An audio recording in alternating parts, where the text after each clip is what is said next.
जी का वर्धंती महोत्सव है और यह 61वां उनका वर्धंती महोत्सव उस भाव के साथ में है जिस भाव की संस्कृति और संस्कार धर्म से देखे जाते हैं और समझे जाते हैं।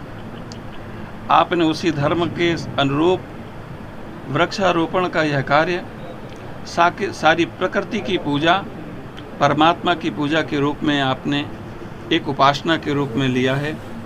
दूसरे स्वरूप में आपने आदिवासी और वनवासी अंचल में जो हमारे समाज के एक बहुत महत्वपूर्ण अंग हैं और जिसके लिए अनवरत हमारा 75% जो समय है जिन आदिवासी वनवासियों के लिए जाता है, हमें बड़ी प्रसन्नता है कि उन आदिवासी क्षेत्र के बच्चों के लिए आपने विद्या के संसाधन उपलब्ध कराए हैं।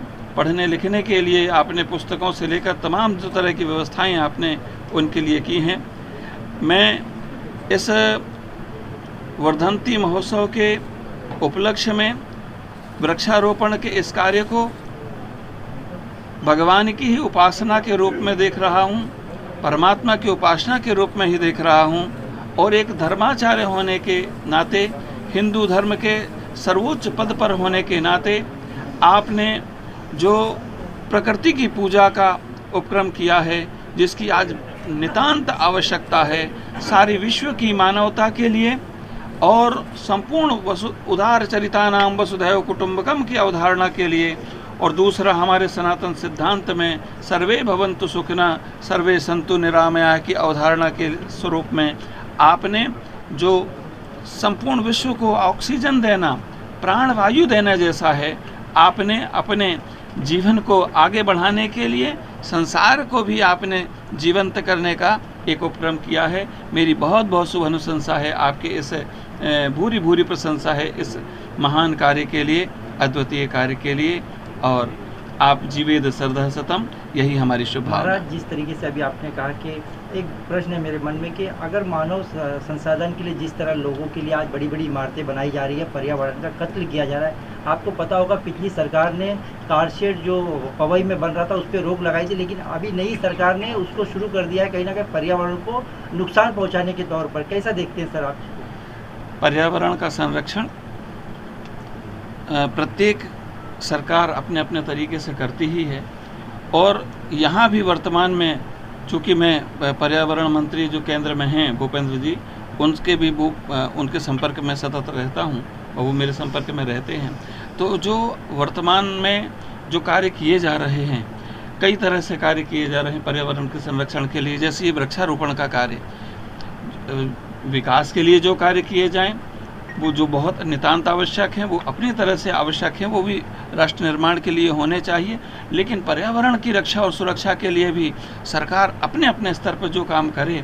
हम चाहते हैं कि इस तरह का उपक्रम जिस तरह से आज जो हो रहा है, ऐसे उपक्रम नित्य निरंतर चलते रहना चाहिए। इसके लिए हमेशा प्रयत्नशील रहना चाहिए। Thank you. और ये हम समझते हैं कि सभी अपने अपने क्षेत्र में, सिर्फ राजनीतिक जगत में नहीं, ये जिम्मेदारी सबकी है, सामाजिक जगत की है, धार्मिक जगत की है, सभी क्षेत्र के लोग इसके लिए आगे बढ़ कर के काम करें। दूसरे स्वरूप में हम एक बात विशेष घटना के संदर्भ में बोलेंगे।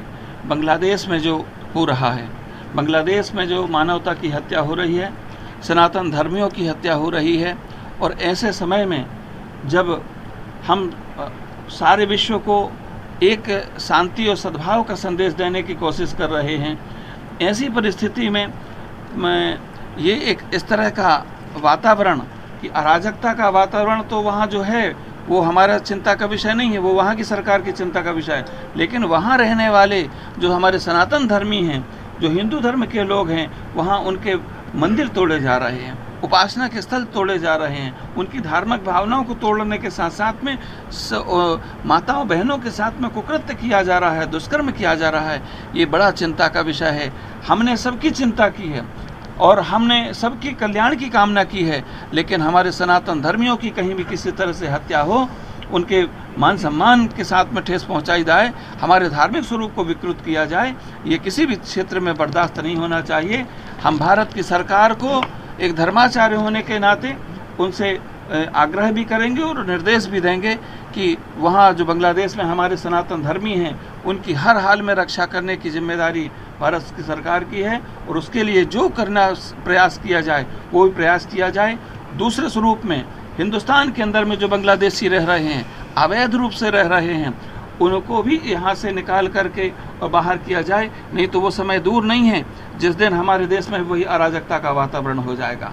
हमारे यहाँ के उपासना के स्थल, और अभी आप लोग सामान्यतः देखते हैं, कई जगह देखते हैं, चोरी हुई, डकैती हुई, कौन कर रहा है, उसमें कितने कितने तरह के लोग, कौन बांग्लादेशियों के नाम आ जाते हैं, कई तरह की बातें आ जाती हैं। इसलिए हमारा विशेष भारत सरकार से भी आग्रह रहेगा कि इस क्षेत्र में उनको चिंता करनी चाहिए। महाराज, हाँ, अभी जैसे आपने कहा कि बांग्लादेशियों को भारत में जो रहते हैं घुसपैठियों के तौर पे देखा जाता है, लेकिन सरकार खुद इस हादसे के बाद कई हजार बांग्लादेशियों को भारत लाना चाहती है।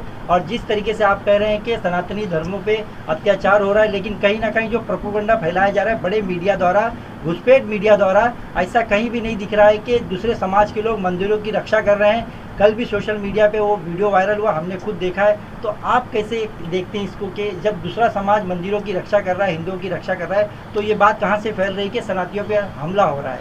एक जगह दो जगह कोई रक्षा कर ले वो अच्छी बात है, उनको जिम्मेदारी है। आज हम नहीं करते क्या? कोई हमारे ऊपर उपकार नहीं किया किसी ने रक्षा करके, हमने सब पूरे विश्व की रक्षा करी है। हमने उन लोगों को भी शरण दी है जिन लोगों ने अलग राष्ट्र के धर्म के आधार पर अलग राष्ट्र मांग लिया। हमने उनको भी अपने देश में संरक्षण दिया है और उनको आज जो जीने का स्वरूप आज इस देश के अंदर में है, शायद उस देश में जाते जहाँ पर जो राष्ट्र उन्होंने भारत माँ की दो टुकड़े करके लिए थे, वहाँ भी उनको सुविधा नहीं मिलती, वो सुविधा उनको यहाँ मिल रही है। ये जिम्मेदारी हमारी है कि हम यहाँ के लोगों को वो जो रह रहे हैं उनकी सुरक्षा कर रहे हैं। तो वहाँ जो हमारी रक्षा सुरक्षा कर रहा है वो हमारे ऊपर कोई उपकार नहीं कर रहा है, लेकिन जो अत्याचार हो रहा है, अनाचार हो रहा है, वो कोई छिपा नहीं है। कितने सारे हिंदुओं को पाकिस्तान से हमारे यहाँ पर आना पड़ा, कितने बांग्लादेशियों को, हमारे बांग्लादेश में रहने वाले हिंदुओं को हमारे देश में आना पड़ा। तो ये निश्चित रूप से वहाँ की सरकार को भी रक्षा करने के लिए कटिबद्ध होना पड़ेगा। और जो सूचनाएँ आ रही हैं वो कोई ऊहापोह नहीं है।